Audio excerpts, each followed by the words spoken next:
नमस्कार विद्यार्थी मित्रांनो, आज आपल्याला पुढच्या प्रकरणाला सुरुवात करायची आहे, ज्याचं नाव आहे चलनवाढ आणि चलनघट. Inflation and deflation. चलनवाढ आणि चलनघट.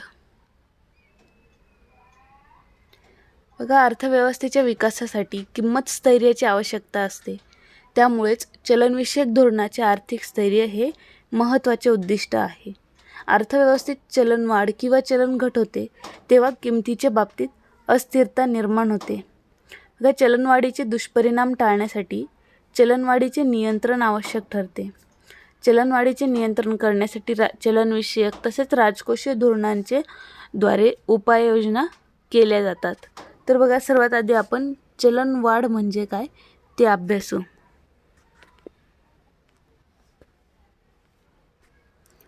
चलनवाढ. बघा, प्राध्यापक क्राउथर यांनी चलनवाढीची व्याख्या दिलेली आहे की पैशाचे मूल्य कमी होते म्हणजेच किमती वाढत जातात, अशी स्थिती म्हणजे चलनवाढ होय. तसेच प्राध्यापक पॉल एन्झिंग यांनी देखील चलनवाढीची एक व्याख्या केलेली आहे.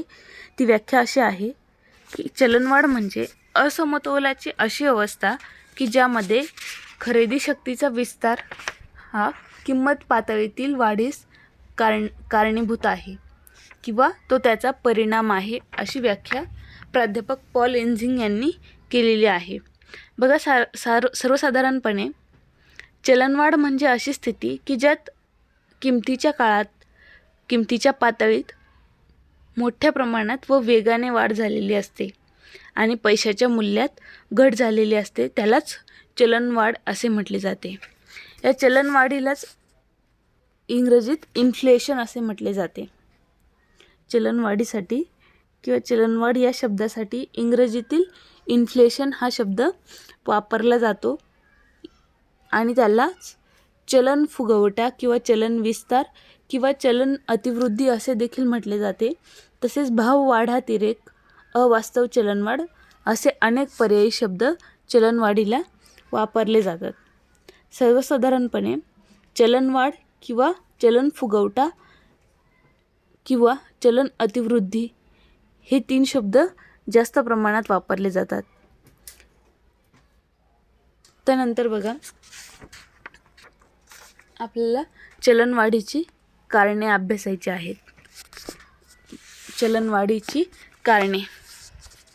बघा, पहिलं जे आहे कारण आहे ते आहे मागणीत वाढ घडवून आणणारे घटक. चलनवाढीची जी कारणे आहेत त्यामध्ये मागणीत वाढ घडवून आणणारे घटक.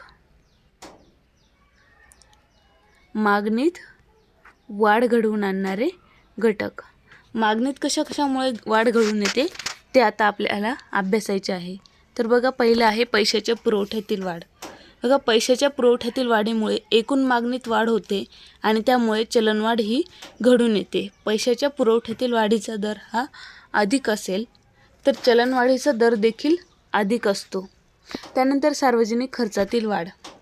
बघा, सरकारच्या कार्यात मोठ्या प्रमाणात वाढ झाल्यामुळे सरकारचा सार्वजनिक खर्च देखील वाढला आहे. त्यामुळे वस्तू व सेवांच्या मागणीत वाढ होऊन चलनवाढ घडून येते. त्यानंतर पुढचं आहे खाजगी खर्चात वाढ.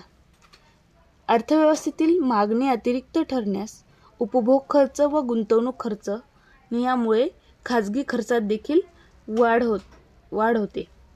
बघा, चांगल्या स्थितीत व्यवसाय संस्था अधिकाधिक गुंतवणूक करतात, उत्पादन घटकांची मागणी वाढते आणि त्यामुळे त्यांच्या किमती देखील वाढतात, म्हणजेच खाजगी खर्चात वाढ होते.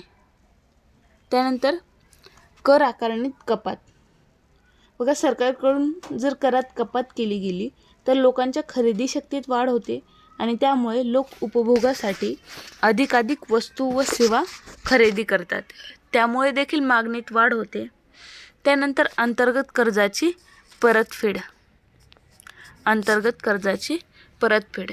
बघा, जेव्हा सरकार पूर्वी घेतलेल्या कर्जाची परतफेड करते तेव्हा लोकांची खरेदी शक्ती वाढते. वाढलेल्या खरेदी शक्तीचा वापर पुढे उपभोगाच्या हेतूने वस्तू व सेवा खरेदी करण्यासाठी केला जातो आणि त्यामुळे अर्थव्यवस्थेतील अतिरिक्त मागणीत वाढ होते. त्यानंतर पुढचं आहे लोकसंख्या वाढ. बघा, वाढत्या लोकसंख्येमुळे देशातील उपभोक्त्यांची संख्या वाढून वस्तू व सेवांच्या एकूण मागणीत वाढ घडून येते आणि त्यामुळे देखील किमतीत वाढ होते. त्यानंतर तुटीचा अर्थ भरणं. बघा, सरकार आपला उत्पन्नापेक्षा जास्तीचा जो खर्च आहे तो खर्च भागवण्यासाठी तुटीचा अर्थसंकल्प सादर करते. हा खर्च सरकार नोटा छापून किंवा कर्ज घेऊन भागवला जातो. त्यामुळे एकूण पुरवठ्याच्या तुलनेत एकूण मागणीत मोठ्या प्रमाणात वाढ होते. तर बघा, ही चलनवाढीची मागणीत वाढ घडवून आणणारे घटक आहेत. त्यानंतर आपल्याला पुरवठ्यात घट घडवून आणणारे घटक अभ्यासायचे आहेत. पुरवठ्यात घट घडवून आणणारे घटक.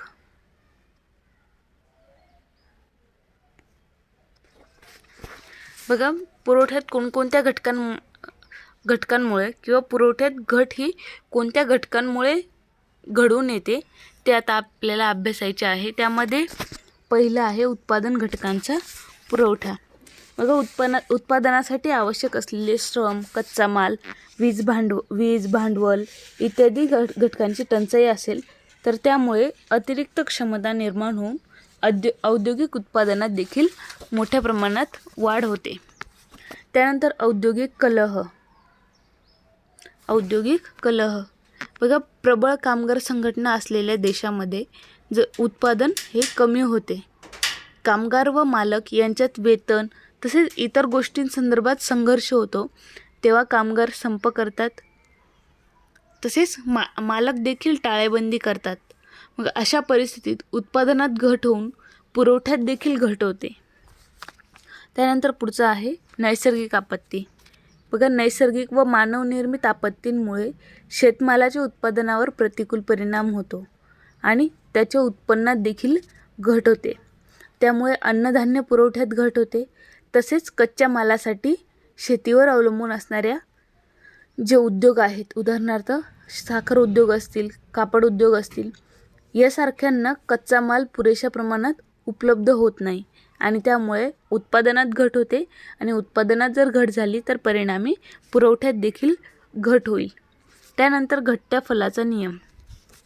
जर देशातील उद्योग हे जुनाट यंत्रसामग्री आणि कालबाह्य उत्पादन तंत्राचा जर अवलंब करत असतील तर घटत्या फलाचा नियम अनुभवास येतो. त्यामुळे उत्पादनाचे प्रमाण कमी होऊन प्रतिनग खर्चात वाढ होऊन उत्पादनाच्या किमतीत देखील वाढ होते. त्यानंतर पुढचा मुद्दा आहे व्यापाऱ्यांची साठेबाजी. बघा, टंचाईच्या काळात किंवा वस्तूच्या वाढत्या किमतीच्या परिस्थितीत व्यापारी वर्ग जीवनावश्यक वस्तूंची साठेबाजी करतात आणि त्यामुळे कृत्रिम टंचाई निर्माण होते. परिणामी वस्तू व सेवांच्या किमतीत देखील वाढ होते आणि वस्तू आणि सेवांच्या किमतीत वाढ होऊन चलनवाढ घडून येते. त्यानंतर उपभोक्त्यांची साठेबाजी. तर जेव्हा भविष्यात किमती वाढण्याची किंवा वस्तूंची टंचाई निर्माण होण्याची शक्यता असते तेव्हा उपभोक्ते अशा वस्तू व सेवांची साठेबाजी करतात. त्यामुळे वस्तू व सेवांच्या किमती वाढून चलनवाढ निर्माण होते. त्यानंतर पुढचा मुद्दा आहे युद्धजन्य परिस्थितीत. बघा, युद्धाच्या काळात साधनसामग्री उपभोग्य वस्तूंच्या उत्पादनातून युद्ध साहित्याच्या उत्पादनाकडे वळवले जाते. युद्धाच्या काळात सर्व साधनसामग्री उपभोग्य वस्तूंच्या उत्पादनामधून काढून युद्ध साहित्याच्या उत्पादनाकडे वळवले जाते आणि त्यामुळे उद्योगांना कच्चा माल देखील वेळेवर उपलब्ध होत नाही. त्यामुळे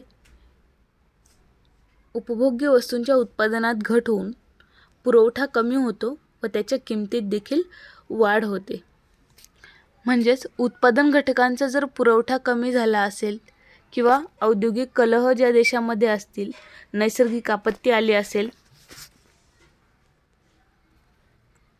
किंवा जे जुनाट यंत्रसामग्री वापरणारे उद्योग असतील किंवा कालबाह्य उत्पादन तंत्राचा अवलंब करणारे जे उद्योग असतील त्या उद्योगामध्ये घटत्या उत्पादन फलाचा नियम अनुभवास येतो. त्यामुळे देखील पुरवठ्यात घट घडून येते. तसेच व्यापाऱ्यांची साठेबाजी. व्यापारी जेव्हा साठेबाजी करतात तेव्हा वस्तू आणि सेवा ज्या आहेत, बाजारातील ज्या वस्तू आहेत त्या वस्तूंचा पुरवठा हा कमी होतो. त्यानंतर उपभोक्त्यांची साठेबाजी. जेव्हा भविष्यात किमती वाढण्याची शक्यता असते तेव्हा उपभोक्ते अशा वस्तू आणि सेवांची साठेबाजी करून ठेवतात आणि त्यामुळे वस्तू आणि सेवांच्या किमती वाढून अर्थव्यवस्थेत चलनवाढ निर्माण होते. किंवा युद्धजन्य परिस्थितीत देखील जी साधनसामग्री आहे, देशातील जी साधनसामग्री आहे ती साधनसामग्री उपभोग्य वस्तूंच्या उत्पादनातून काढून युद्ध साहित्याच्या उत्पादनाकडे वळवली जाते. त्यामुळे युद्धजन्य परिस्थितीत देखील उत्पादनात मोठ्या प्रमाणात घट होते. अशा प्रकारे बघा आपण मागणीत वाढ घडवून आणणारे घटक आणि पुरवठ्यात वाढ घडवून आणणारे जी चलनवाढीची कारणे आहेत ती कारणे आपण अभ्यासली. इथून पुढचा भाग आपण पुढच्या व्हिडिओ लेक्चरला बघूया.